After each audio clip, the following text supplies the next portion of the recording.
आज आपको एक अनोखे परिवार से मिलवाता हूँ। हो सकता है कि ये परिवार हम में से किसी एक का ही हो। खैर वो तो देखने के बाद ही पता चलेगा। तो चलिए मिलते हैं इस अनोखे चटपटे परिवार के सदस्यों से।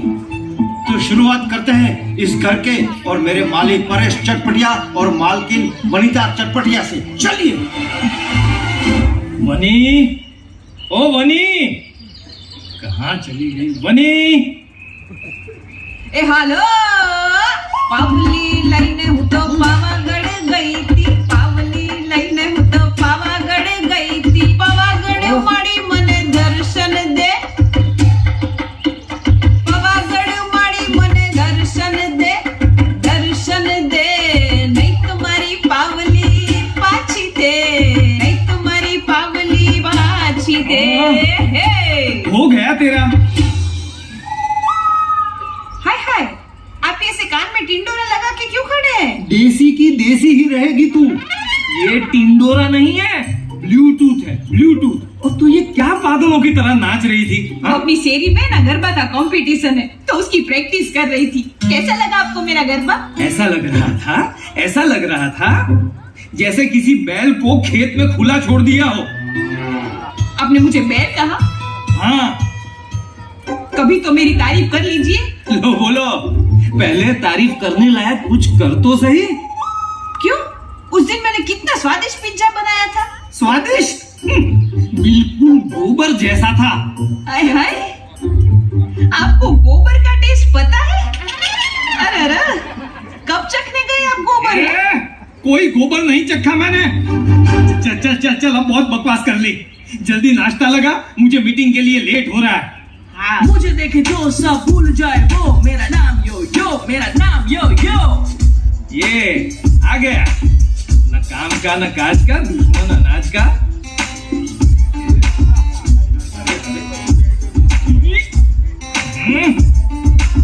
क्या कर रहा है? यो मम्मी, ब्रेकफास्ट रेडी है? हाँ रेडी छे हो योगेश बेटा। योगेश नहीं मॉम, खाली यो। हाँ खाली यो बेटा हो। ओहो मम्मी, खाली यो मतलब ओनली यो, सिर्फ यो। हाँ सिर्फ यो बेटा बस। ओफो मम्मी, आपसे बात करना मतलब टाइम वेस्ट करना है। आप कुछ समझती ही नहीं हो। बिल्कुल सही बोला ब्रो।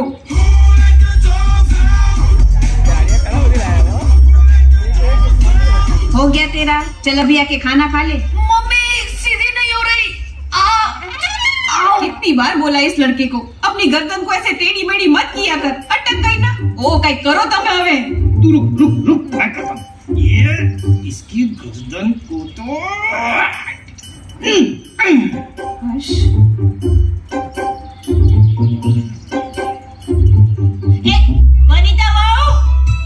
ओ माँ जी, धीरे धीरे, मैं बेरी नहीं हूँ।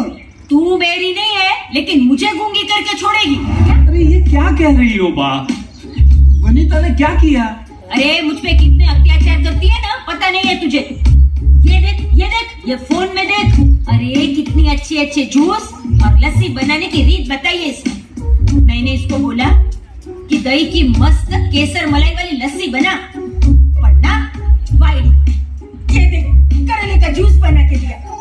अब ऐसे कड़वे कड़वे जूस पीऊंगी तो मेरी तो बोलती बंद हो जाएगी ना। माँ जी, मैंने कोई अत्याचार नहीं किया। आपको पता है? आपको डायबिटीज है ना, इसलिए डॉक्टर ने ये सब खिलाने पिलाने को बोला ना। ए झूठी, मेरा डायबिटीज का रिपोर्ट ना पिछले हफ्ते नॉर्मल आ गया था। इससे ना मजा आता है मुझे परेशान करने में। अच्छा, वैसे आप भी कोई मौका नहीं छोड़ती मुझे सुनाने का, समझी ना? ये सास बहू का झगड़ा बाद में कर लेना, ठीक है? मुझे लेट हो रहा है। अभी नाश्ते में कितनी देर है ये बताओ। ये बापूजी आए तब ना, पता नहीं कहाँ रह गए। श्याम जी काका को लेने गए थे, अब तक नहीं आए। अरे बैठ गए होंगे किसी के घर टीवी देखने, और क्या। ये कहाँ है? रिमोट कहाँ है? बापूजी,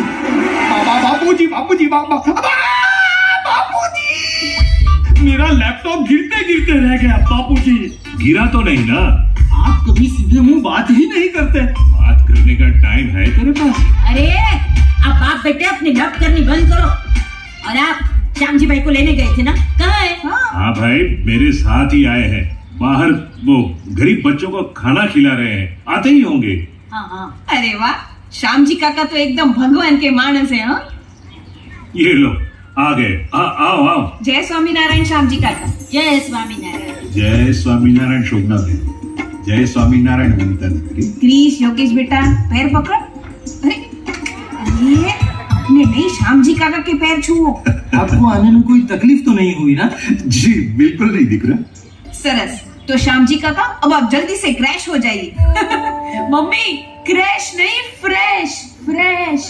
हाँ ई जो है फ्रेश। वो क्या है ना श्याम जी काका, ये जीभ को हाड़का नहीं होता ना तो ऐसे ही फिसल जाती है।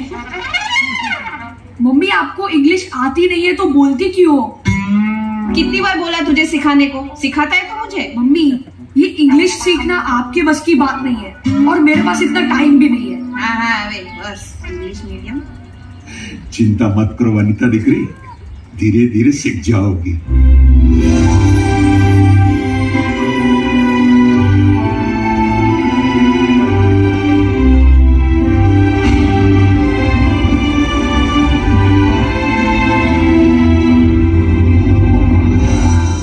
देखा आपने हमारे चटपटिया परिवार के चटपटे सदस्यों को?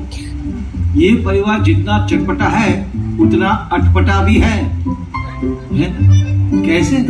वो भी पता चल जाएगा, बस आप देखते रहिए। अरे भाई नाश्ता लग गया है, चलो सब लोग आ जाओ। परेश बेटा। हाँ महेश भाई बोलो बोलो। हाँ दे दीजिए उस भाव में। आप ही तो हाँ अंदो नहीं। हाँ अरे भाई उधर से उधर मार। अरे आ रहा है। अरे निकल अरे जल्दी निकल यार। अरे मार ना उसको, मार। नहीं ये अच्छी नहीं आई, एक और। हाँ मणि, क्या देख ली तूने? अरे मैंने अभी तक नहीं देखी, आज देख लूंगी। ये क्या मस्त वीडियो बना है, एकदम टन टनाटन। हाँ मिलते हैं शाम को। हाँ पक्का। ओह, ये रेसिपी तो एकदम मजेदार है, मैं इसे जरूर खाऊंगी। सुनिए, वो मेरे फई के लड़की की शादी है, पता है ना आपको? हम सबको जाना है। नहीं मैं नहीं आ सकता, तुझे पता है ना मुझे धंधे के काम के लिए बाहर जाना है। जब भी कहीं जाने की बात करती हूँ यही बहाना बनाते हो आप। आपको मेरे साथ कहीं आना ही नहीं होता। ये बहाना नहीं है, समझी? काम है, काम करना पड़ता है। काम करता हूँ ना तभी घर चलता है। धंधा लेके बैठा हूँ, ऐसा छोड़ नहीं सकता मैं। और हाँ सुन, आज रात को हमारे भागीदारों की फैमिली फंक्शन है जिसमें सब पति पत्नी आ रहे हैं। तुम्हें भी मेरे साथ चलना है। मुझे ऐसे फंक्शन पसंद नहीं है, मैं नहीं आने वाली आपके साथ। पता था तुम्हारा यही जवाब होगा। अरे कभी तो बोलो कि मैं आ रही हूँ। क्यों? आप मेरे काम के लिए मेरे साथ आते हो कि मैं आपके साथ आऊँ? मतलब तुम बदला ले रही हो? हाँ तो क्या करूँ? जब देखो तब ये खोड़ा ना खुंदार को लेके बैठे रहते हो। जब भी कहीं जाने को बोलो तो बोलते हो मैं बिजी हूँ। काम से और ऑफिस से फुर्सत ही नहीं मिलती आपको, तो करूँ क्या मैं? आपसे तो अच्छा मेरी वो दोस्त मणि है जो हर जगह मेरे साथ आती है। तुम और तुम्हारी वो गंवार फ्रेंड्स जब भी फ्री होती हो अपनी उस गंवार फ्रेंड्स के पास चली जाती हो गप्पे मारने के लिए। तुम्हें उन गंवारों के साथ ही मजा आता है, इसीलिए अभी तक गंवार हो। एकदम सही कहा पापा, खामा हमेशा मुझ पे चिल्लाती रहती है। चिल्लाऊं नहीं तो क्या करूं? पूरा दिन ऐसा टेढ़ा मेढ़ा मुंह करके सेल्फी लेता रहता है। हे डोबी, सेल्फी नहीं सेल्फी देख कैसे लेते हैं। हाँ बस अभी रुको, अटक जाएगा। यो दादी, यो सिर्फ यो ये क्या? ये निकाल इसे कान में से। पूरा दिन कान में घुंघरा डाल के वो क्या वो सब्जी खेलता रहता है। मॉम सब्जी नहीं पबजी। हाँ ये जो है। मम्मी ये सब आज के जमाने की बातें आप नहीं समझोगी। और मम्मी आप मुझे बोल रही हो, पर आप भी तो मोबाइल में घुसी रहती हो। बिल्कुल सही कहा तूने ब्रो, फ्री हुई नहीं कि आप मोबाइल लेके वीडियोस और फिल्म्स देखती रहती हो। What's this? ये पराठा सादा क्यों है? मैंने बोला था मुझे स्टफ पराठा खाना है। स्टफ समझती हैं आप? पराठे के अंदर कोई मसाला भरता है ना, जब उसे स्टफ पराठा कहते हैं। एक मिनट, सबसे पहले तो तूने मुझे बोला नहीं था, ऐसे मोबाइल पे मैसेज किया था। और एक बात सुन, मैं ना तेरे जैसे वो इंग्लिश मीडियम स्कूल में पढ़ी लिखी नहीं हूँ ना, तो कैसे समझूंगी? मैं कैसे पढ़ूंगी कि तूने इसमें क्या लिखा है? और ऐसे बार बार मुझे मैसेज क्यों करता रहता है तू? मुंह में मग भरे है क्या? आके मुझे बोल नहीं सकता कि मम्मी मुझे वो पग पराठा खाना है? बराबर की नहीं शामजी काका? बिल्कुल बराबर है दीकरी। आप घर में टिको तो आपके पास आऊं ना। जब मैं आपके पास आता हूँ तो आप बाजू वाली मणि आंटी के पास रहती है। आपके पैर घर में टिकते नहीं है और मुझे बोलती रहती है कि मैं बाहर रहता हूँ। बिल्कुल बिल्कुल सही बोला योगेश बेटा। और ये देख पराठे का टुकड़ा बिल्कुल सूखा रण प्रदेश जैसा, न घी का टुकड़ा है न इसमें बटर। मम्मी जी, आपको यही खाना मिलेगा, बैठकर खा लीजिए। और तू भी चुपचाप बैठ के खा ले, सामने मत बोलना, समझा ना? नहीं खाना मुझे ये पराठा, मैं बाहर खा लूँ। लो, बोले महाशय मैं बाहर खा लूंगा। पैसे क्या पेड़ पर उगते हैं? मेहनत करनी पड़ती है, मेहनत। हाँ तो मेहनत कर रहा हूँ ना, सोशल मीडिया पे अपने खुद के गाने, अपना म्यूजिक बना रहा हूँ ना।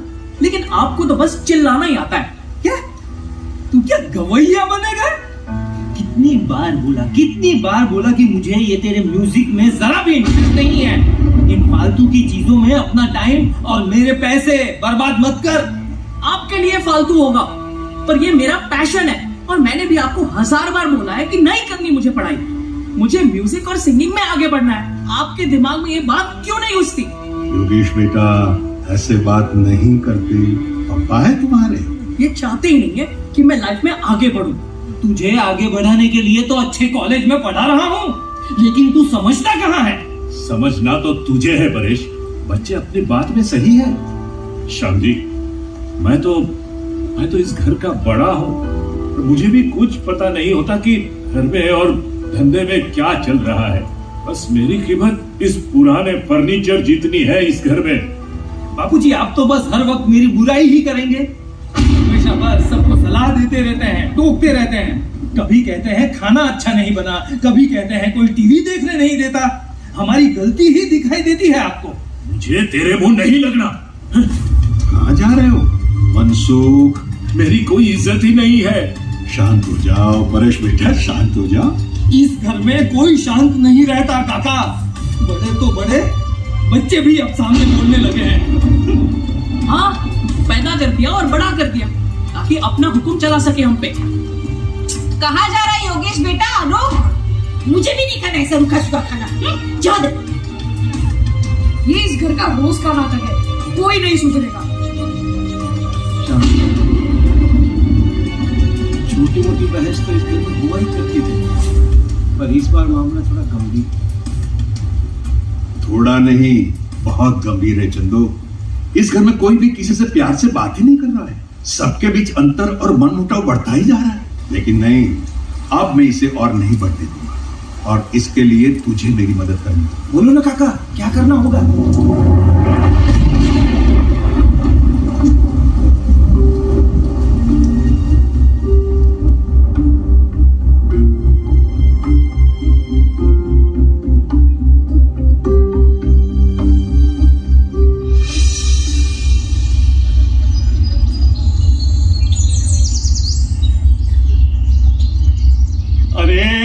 मेरा लैपटॉप मिल नहीं रहा है, किसी ने देखा क्या? मम्मी, मेरा फोन नहीं मिल रहा, ये टेबल पर ही रखा था। अरे मेरा डबला भी नहीं मिल रहा है कब से। अरे मेरा आईपैड भी गायब है। क्या? अरे घर में कोई चोर तो नहीं घुस गया ना? नहीं नहीं, कोई चोर नहीं घुसा। मैंने चंदू से कहकर आप सबके लाडलों को छिपा दिया है। मगर क्यों काका? देखो, आज संडे है, सबको छुट्टी है, तो क्यों ना थोड़ा फैमिली टाइम हो जाए। और ये फैमिली टाइम में हम करेंगे क्या? चलो, मैं आप सबको एक गेम खिलाता हूं। मैं परिवार के किसी एक सदस्य को दूसरे सदस्य के बारे में कुछ प्रश्न पूछूंगा। एक दूसरे की पसंद नापसंद, कुछ ऐसी बातें जो कभी एक दूसरे के सामने न आई हो। देखते हैं कौन जीतता है और कौन हारता है। मैं तैयार हूं काका। और मैं भी। तो परेश, पहला सवाल तुझसे, ये बता, सबसे ज्यादा तू कब हंसा था? काका काका वो सीन याद मत दिलाइए। कौन सा सीन पप्पा? बताइए ना पप्पा, हमें भी सुनना है। देखिए मत बताइए। हाँ, हुआ कुछ ऐसा कि जब शादी करके ये नई घर में आई, तब हम गांव में रहते थे, और एक दिन मैं इसे नजदीकी शहर के एक बड़े से रेस्टोरेंट में खाना खिलाने ले गया। और खाना खाने के बाद मैं फोन करने बाहर गया और वेटर फिंगर बॉल लेके आया, वो जिसमें खाना खाने के बाद हाथ धोए जाते हैं। हाँ, तो उसका क्या हुआ? तो मैं जब वापस आया, ये महारानी उस गर्म पानी में नींबू निचोड़ के पी रही है। अरे अब मुझे लगा कि खाना भारी हो गया है तो गैस न हो जाए इसके लिए नींबू पानी देते होंगे पीने के लिए, इसीलिए मैं तो घटक गई मम्मी जी। वनीता बेटी कितनी गंवार थी नहीं? गंवार नहीं, वनीता भूली थी। लेकिन इसे गंवार भी तो कहा जा सकता है ना? अरे नहीं काका, इसे गंवार थोड़ी ना कहा जाता है, ये भूली ही थी। तो अब गंवार कैसे होगी? अच्छा चलिए बता, उसके बाद जब रेस्टोरेंट में जाते थे तो तब भी वैसा ही करती थी, नींबू निचोड़ के पी जाती थी? अरे नहीं, फिर तो मैंने उसे सिखा दिया था ना, समझा दिया था, फिर तो एकदम रेडी हो गई थी। हाँ। मतलब अगर वनीता को कुछ सिखा दिया जाए, समझाया जाए तो सीख लेती। हाँ सुना बच्चों, अगर वनीता को इंग्लिश सिखा दिया जाए तो वो भी सीख लेगी, गंवार नहीं रहेगी। अब आप दोनों के लिए कॉमन सवाल, आप दोनों के जीवन का सबसे खूबसूरत दिन कौन सा? मैं बताती हूँ, ये योगेश पैदा हुआ ना, उस दिन से मेरी पूरी जिंदगी बदल गई। हाँ काका, मैं एक पत्नी, बेटी, बहू से माँ बनी। अरे ये तो पागल ही हो गए थे। आप जानते हैं उस वक्त ना हमारी परिस्थिति एकदम साधारण थी, लेकिन फिर भी इन्होंने पूरे गांव में खोबले खोबले खजूर की लानी की थी। और ये हमारा क्रिस जब पैदा हुआ ना तो पूरे गांव में इन्होंने पेड़े बांटे थे। नहीं, दोनों बच्चे इनको अपनी जान से भी ज्यादा प्यारे हैं। हाँ काका, उस वक्त ना काका हमारे गांव में इंग्लिश मीडियम स्कूल नहीं था, तो योगेश को साइकिल पे बिठा के 20 किलोमीटर दूर के गांव में छोड़ने और लेने जाते थे ये। अरे एक बार तो परेश को 105 डिग्री बुखार था, फिर भी उसने आराम नहीं किया और खुद पूरा साल 3 कपड़े में निकाल देता। पर बच्चों के लिए हर त्योहार पर नए कपड़े, नए जूते, नए खिलौने। बच्चों को कभी कोई कमी नहीं महसूस होने दी उसने। योगेश, क्रिश, देखा तुम्हारे मम्मी पापा तुमसे कितना प्यार करते हैं। हकीकत तो ये है कि ये संस्कार मुझे बापूजी से मिले हैं। उन्होंने भी मुझे अच्छे स्कूल में पढ़ाया और हमेशा सिखाया कि माँ बाप की सबसे कीमती पूंजी उनके बच्चे होते हैं। उन्होंने अपने बचत के सारे पैसे मुझे दे दिए और जब मैंने वो पैसा शेयर मार्केट में लगाया तो मुझसे कोई सवाल नहीं किया कि तू पैसों का क्या कर रहा है। उन्हें मुझ पे पूरा भरोसा था। वो भरोसा आज भी है परेश, आज भी वो तेरे साथ ही खड़े हैं।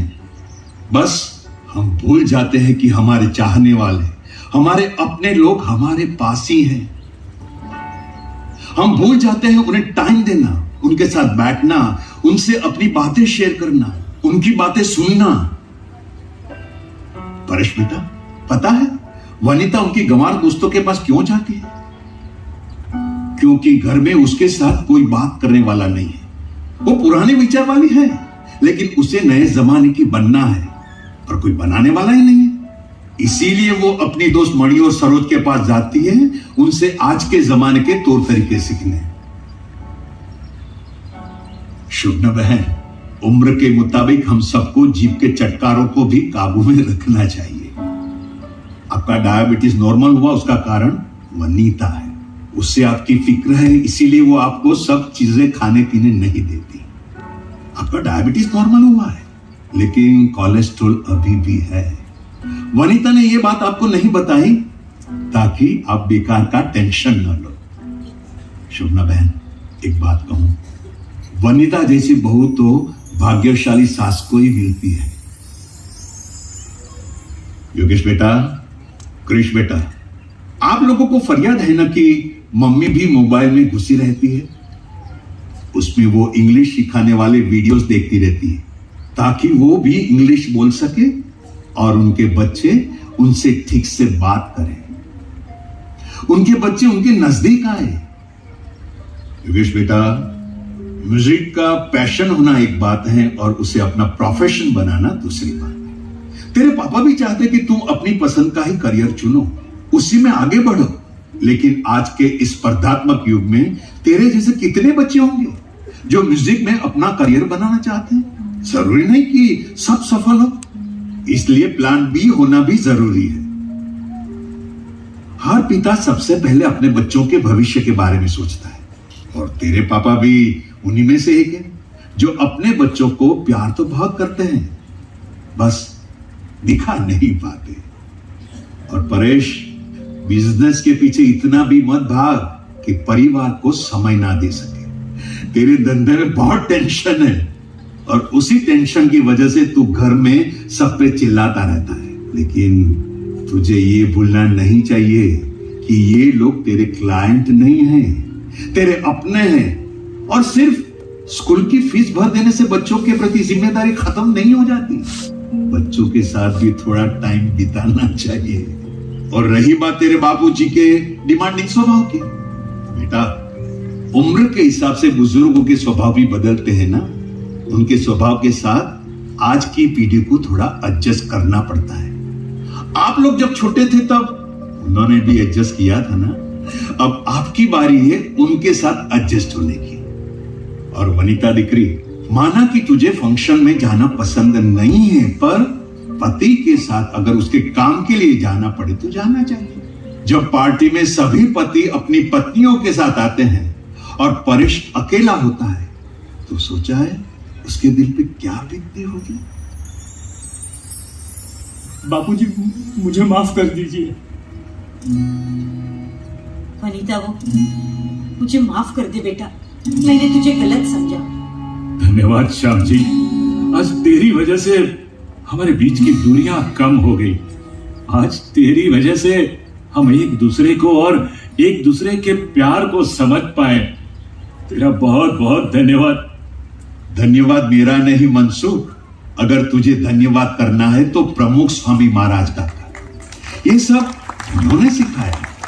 वो हमेशा कहा करते थे कि घर में एकता बनाए रखने के लिए एक दूसरे को समझना चाहिए, बड़ा मन रख के एक दूसरे को माफ कर देना चाहिए। लेकिन समस्या यह है कि हम लोग एक दूसरे को समझने का कभी प्रयास ही नहीं करते। बस अपने अपने मोबाइल में या कामों में हम इतने बिजी हो गए हैं कि हमारे बीच बातें ही नहीं होती। ये जो बातें हैं, यही परिवार का हृदय है। यदि हृदय ही टूट जाएगा तो परिवार तो टूटेगा ही ना। और हाँ, हम इंसान हैं, कभी किसी से गलती हो भी सकती है, तो बड़ा दिल रख के उसे माफ कर लो, माफी मांग लो। आखिर ये हमारे अपने ही तो है। और ये सब हम कर सके उसके लिए प्रमुख स्वामी महाराज ने एक अद्भुत उपाय दिया है, घर सभा। घर सभा? घर सभा में ज्यादा कुछ नहीं करना है, बस परिवार के सभी सदस्यों को रोज 15-20 मिनट के लिए एक साथ बैठना है। पहले 5-7 मिनट कुछ आध्यात्मिक वाचन या चर्चा करनी है, और फिर किसी भी विषय को लेकर परिवार के सभी सदस्यों को आपस में बात करनी है। बात करने से ही तो बात बनती है। मैं समझ गया श्याम जी दादा, जिस तरह हम अपने इस मोबाइल, लैपटॉप, आईपैड को अपडेट करते रहते हैं, उसी तरह अपने मन और रिलेशंस को भी अपडेट करते रहना चाहिए। अरे वाह, ये घर सभा तो घर की शोभा है, नहीं? हाँ, इसी घर सभा से कई टूटे हुए परिवारों को मैंने फिर से जुड़ते हुए देखा है। तो आज से हम भी हर रोज घर सभा करेंगे। वाह काका, आपका प्लान सुपर हिट हो गया। है कृष बेटा, खड़े खड़े मुंह क्या देख रहा है? ले, सबकी सेल्फी ले ले।